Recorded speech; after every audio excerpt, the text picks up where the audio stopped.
Ce programme vous est présenté par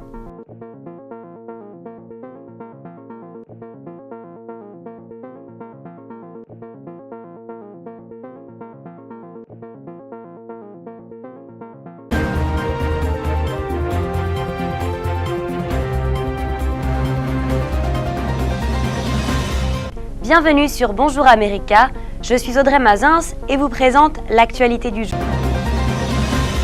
Suisse, Syrie, ouverture de la 4e session de négociation. La délégation du gouvernement syrien et celle de l'opposition face à face dans la même salle, mais sans échanger un mot. La tension entre eux est palpable à l'ouverture de la 4e session de discussion depuis le début 2016. L'émissaire de l'ONU, Staffan de Mistura, a rappelé qu'il n'y avait pas de solution militaire au conflit, tout en reconnaissant qu'il n'attendait pas de miracle de ces négociations. Lors des prochaines discussions que l'opposition souhaite directes, la transition politique n'a pas le même sens pour les deux camps. Pour l'opposition, elle signifie le départ de Bachar al-Assad que le régime refuse d'envisager. France, Marine Le Pen dans l'affaire des emplois fictifs. L'affaire des emplois fictifs du Front National au Parlement européen s'est brutalement accélérée. La chef de cabinet, Catherine Griset, a été mise en examen. L'autre proche de Marine Le Pen a été placé en garde à vue, Thierry Légier, et lui ressorti sans être présenté au magistrat instructeur. Catherine Griset est accusée de recel et d'abus de confiance. Elle aurait bénéficié d'un poste fictif d'assistante parlementaire au Parlement européen alors qu'elle travaille en réalité pour le parti, une mauvaise surprise pour la candidate Le Pen. Marine Le Pen n'est pour l'instant pas inquiétée directement, mais elle n'est pas à exclure que la procédure finisse par la toucher.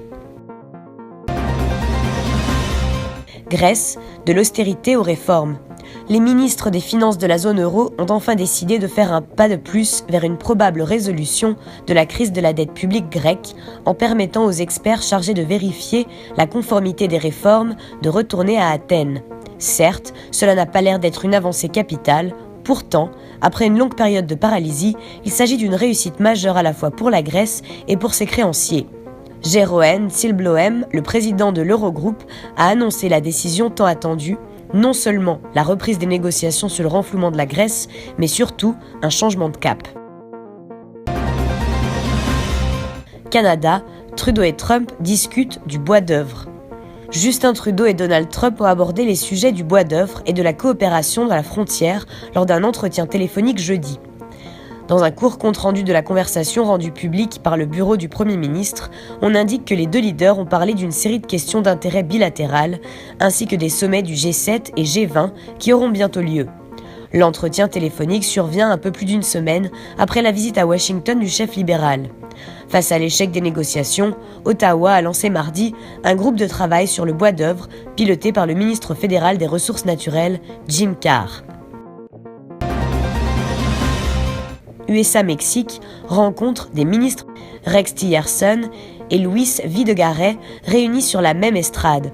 L'image est symbolique, celle de deux administrations qui tentent malgré tout de discuter. Le ministre des Affaires étrangères américain était en visite officielle à Mexico. Entre les propos de la campagne de Donald Trump sur les Mexicains, son projet de mur qu'il veut faire payer par ses voisins, depuis plusieurs mois, la tension est à son comble. Le chef de la diplomatie mexicaine le reconnaît de manière très diplomatique. C'est un fait qu'il existe au sein de la population mexicaine des préoccupations et une irritation envers ce qui est perçu comme des politiques qui pourraient être défavorables pour la nation et les Mexicains, explique Videgaray. USA, Moonlight, Oscar du meilleur film. Le tapis rouge est déroulé pour la plus belle nuit de Hollywood, les Oscars. Moonlight de Barry Jenkins a remporté dimanche l'Oscar du meilleur film, après que la plus prestigieuse récompense du cinéma américain ait dans un premier temps attribué en direct à la télévision par erreur le titre à La La Land. Deux producteurs de la comédie musicale, donnée favorite depuis des semaines, étaient déjà en train de remercier l'Académie avant que l'un d'entre eux se rende compte de l'erreur devant des centaines de millions de téléspectateurs. La cérémonie s'est terminée sur un rebondissement incroyable. C'est Moonlight de Barry Jenkins qui remporte finalement l'Oscar. Merci d'avoir regardé le journal de Bonjour America. À très bientôt.